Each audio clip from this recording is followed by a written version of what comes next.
আপনি কি জানেন পৃথিবীর সবচেয়ে বিপজ্জনক জায়গা কোনটি? এটি কোনো যুদ্ধক্ষেত্র বা গহীন জঙ্গল নয়।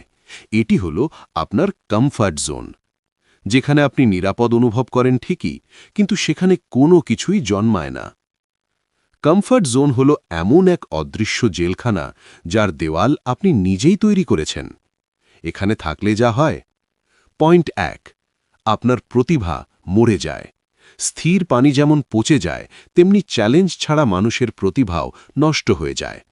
আপনি যদি নতুন কিছু না শেখেন, তবে আপনি কেবল টিকে আছেন, বেঁচে নেই। পয়েন্ট 2, ভয় আপনার বস হয়ে যায়। আপনি যত বেশি আরাম খুঁজবেন, বাইরের জগৎ আপনার কাছে তত বেশি ভীতিজনক মনে হবে।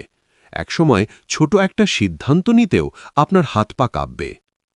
পয়েন্ট 3, সুযোগ হাতছাড়া হওয়া। সুযোগ কখনো আপনার দরজায় কড়া নেড়ে বলবে না যে আমি এসেছি, আপনি কি সোফা থেকে উঠবেন। সুযোগ তাদেরই খুঁজে নেয় যারা অস্বস্তিকে আলিঙ্গন করতে জানে। আজ আপনি যে আরামটা ভোগ করছেন, 10 বছর পর সেটাই আপনার আফসোসের কারণ হবে। সফল 1% মানুষ আর বাকি 99% মানুষের মধ্যে একটাই পার্থক্য: 1% মানুষ প্রতিদিন এমন কিছু করে যা তাদের ভয় দেখায়। আজই নিজেকে একটি ছোট্ট চ্যালেঞ্জ দিন। এমন একটি কাজ করুন যা আপনি করতে ভয় পাচ্ছেন। মনে রাখবেন, জীবনের শ্রেষ্ঠ জিনিসগুলো কমফর্ট জোনের ঠিক ওপাশেই আপনার জন্য অপেক্ষা করছে। আপনি কি আপনার কমফর্ট জোন থেকে বেরোতে প্রস্তুত? যদি হন, তবে কমেন্টে লিখুন ব্রেক দ্য জোন, আর নিজেকে প্রতিদিন উন্নত করতে আমাদের সাথে থাকুন।